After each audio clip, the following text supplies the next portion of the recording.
Samford futuristic विद्यालय रे 11तम वार्षिकोत्सव पालित। बलांगीर खर्लिकानी स्थित सेमफोर्ड फ्यूचरिस्टिक स्कूल ले आज 11तम वार्षिकोत्सव महासमारोह रे पालित होई जायछि। एही अवसर रे मुख्य अतिथि विशिष्ट राजनेता और समाजसेवी श्रीयुक्त समरेंद्र मिश्र एवं मुख्य वक्ता विशिष्ट शिक्षाविद राज्य संयोजक भारत स्काउट और गाइड श्रीयुक्त रविंद्र कुमार नायक जोग देइथिले। उत्सव रे सेमफोर्ड स्कूल चेयरमैन श्रीयुक्त संजीव कुमार रथ, सह निर्देशक श्रीयुक्त आशीष कुमार रथ, शिक्षा निर्देशिका श्रीमती नीलम रथ, अध्यक्ष श्रीयुक्त प्रताप कुमार जेना विभिन्न प्रतियोगिता रे अंशग्रहण करी कृतित्व अर्जन करिथिबा छात्र छात्री मानकु ट्रॉफी सह मेडल प्रदान करथिले। एही अवसर रे एबली फाउंडेशन ट्रस्ट सदस्यगण, विद्यालयर शिक्षक शिक्षयित्री, छात्र छात्री और अभिभावक माने उपस्थित रही उत्सवटीकु साफल्य मंडित करथिले। छात्र छात्री माने अंशग्रहण करी खूब सुंदर भाबरे नृत्य और संगीत परिवेषण करथिले।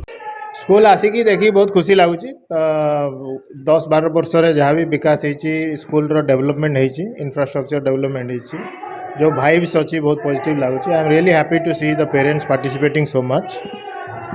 आई see a very bright future for the students. देखो आमर जेहेतु government education public education system तो बहुत डिटोरिएट कर जाइए, तो बहुत शिक्षाविद होन कि आमर सिटीजन माने पीपल आर कमिंग फॉरवर्ड, जो माने आमर अंचल रे शिक्षार विकास लगी पदक्षेप नहीं, निश्चित भाव तांकर पदक्षेप स्वागत योग्य।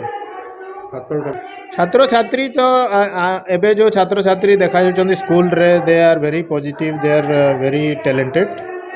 इमाने निश्चित भाव आगको जाइए भल करबे बोली आमे आशा करछु। मु संजीव कुमार रथ, मु सेमफोर्ड स्कूल चेयरमैन हवा अच्छी। आम सांगरे आशीष रथ अच्छा, सी डायरेक्टर अच्छा, नीलम रथ मैडम अच्छा एकेडमिक डायरेक्टर, आ प्रिंसिपल सर अच्छा प्रताप जेना। आमर गोटे छोट छुआ शांतिपड़ा भी गोटे छोट स्कूल अच्छी up to pre primary school, से रिकी मैम दायित्व ग्रहण कर। आज आमर actually 11th annual function day. आज 11 वर्षर एनुअल फंक्शन पालन कराहोची। मुख्य अतिथि भाव में समरेंद्र मिश्र आछंती और रविंद्र नायक सार आछंती। दी जण जाक तांको वक्तृता प्रदान करिसंती एवं अन्य माने मध्य तांको वक्तृता देकी वर्तमान सभाटी शेष करने को जाउछंती। बहुत संख्यारे पेरेंट्स माने आछंती।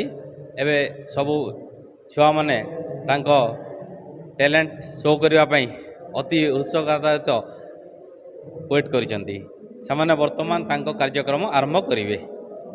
छात्र छात्री मानक जमती मु कहली आगरू भी एमाने गोटे जिनस उपरे बेसी गुरुत्व दबा कथा, सेमाने केमिति करे गोटे गुड ह्यूमन हो पारिबे। सेमाने जो पाठ पढ़ुचंती ताकू नेइकरी समाज रे किछि भल कार्य करि पारिबे।